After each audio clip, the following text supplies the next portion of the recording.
Robin Black.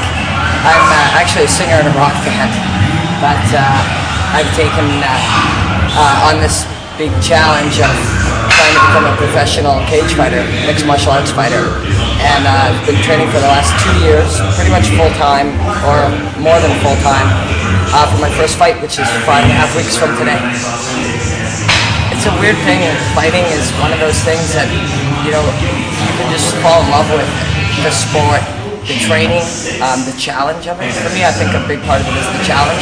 I do love the training and the science and the kind of obsessive qualities that you have to get good at the sport, all the different aspects to it, the strategy, all of it. I'm really not a violent guy at all, and I'm not a tough guy, really. I'm more of a fight nerd, I love the minutiae of fighting, and I love the strategy and the details and learning about the diet and pushing yourself and all of that kind of stuff. I think it's beautiful. The thing about just becoming a fighter is that the whole thing is one gigantic challenge, and I think that's why the people who do it love it. It's like you live this giant challenge, so the whole thing is a challenge. You have to dedicate your diet and you change your lifestyle so fully. I'm a singer in a rock band. I was up at 4 o'clock in the morning having Jägermeister shots with beautiful women, and now I'm up at 6 in the morning to go running and come to a sweaty gym with a bunch of guys. Your lifestyle that you have to commit to is insane, and physically you're in pain a lot of the time, and I don't see any of my friends anymore outside of my friends at the gym. It's all a challenge. The whole thing is a challenge, but I think that's what's so great about it. I think the best fighters that I'm around are really smart. They're really intelligent people. The big tough guys don't actually do very well. And you gotta be really OCD, really obsessive, because it is all encompassing. You can only get good at this if you spend your whole life doing it every day. You're in the gym 6 or 8 hours a day, and then around it, your diet has to follow it. When you sleep, when you go out, what you read, you're reading about fighting all the time, you're watching fighting on television. You have to be really obsessive.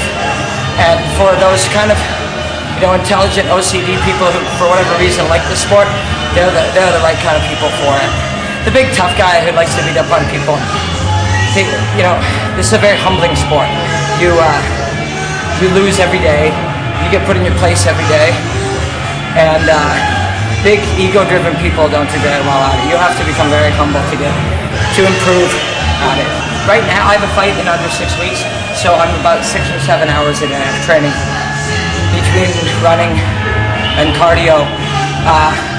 The 4 main fight ingredients: wrestling, boxing, Brazilian Jiu-Jitsu, and Muay Thai. And then mixed martial arts training, which is putting them all together.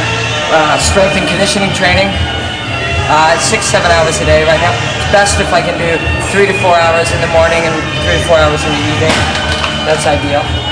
Right up until the fight. Normally, I do that pretty much year-round. I have for the last 2 years. But some people will go a little lighter in their off-season. I find I get injured a little bit more than a lot of people. It's probably because I overtrain, but I just love being here. So. People don't like? I hate sprinting.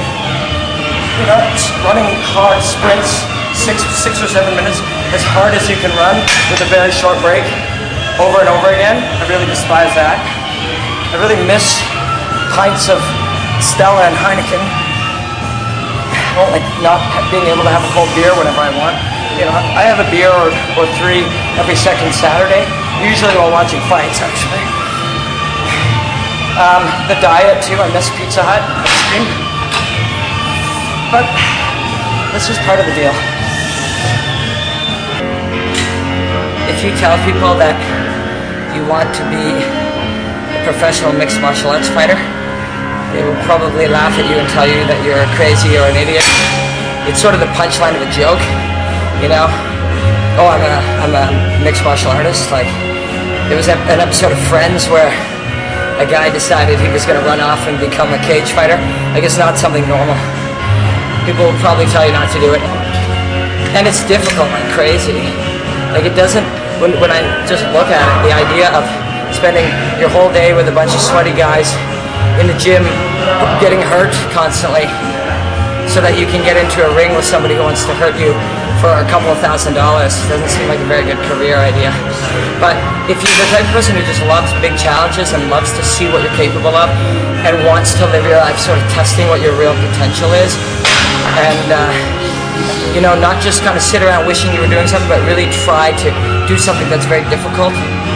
If that's what you like, then this is a good choice, because it's hard, and chances are that, you know, there's always somebody better, and the chances of becoming a millionaire UFC fighter are pretty slim. But it's a beautiful way to live, pushing yourself every day and striving to get better at something. That's a beautiful thing. And taking a big risk, you know.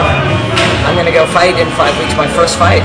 And, you know, because I'm a singer in a rock band and people have seen me on television, people have interviewed me and stuff, there are tens of thousands of people aware that I'm fighting, many of whom would love to see me get my ass kicked. And that's a really big risk to do in front of 5,000 people live and tens of thousands on the internet. But better that than sit around and do nothing, right? And not take risks and not try to live your life that way. I mean, there's a lot of safe things you can do, and if that's the type of person you are, it's probably going to work out well for you. You should do one of those things. But if you want to live trying to push yourself and willing to take risks and living kind of an adventure, trying to become a cage fighter is about as crazy an adventure as there is. So, but there's a lot of sacrifice. You're not going to be Chuck Liddell tomorrow. You're going to live in a gym in pain for a lot of years, and then you probably still won't be Chuck Liddell, but it's worth trying. I mean, when you're 12 or 15 years old and you think of things that would be amazing to be, like being an actor like Tom Cruise, or a cage fighter like Tito Ortiz, or you know, a rock star like Bono or whatever, it's like those are the big dreams that are worth chasing, right? If they were easy, everybody would be Tom Cruise. They're not, you know. But that's, if you're the right type of person for that, it's a great way to live.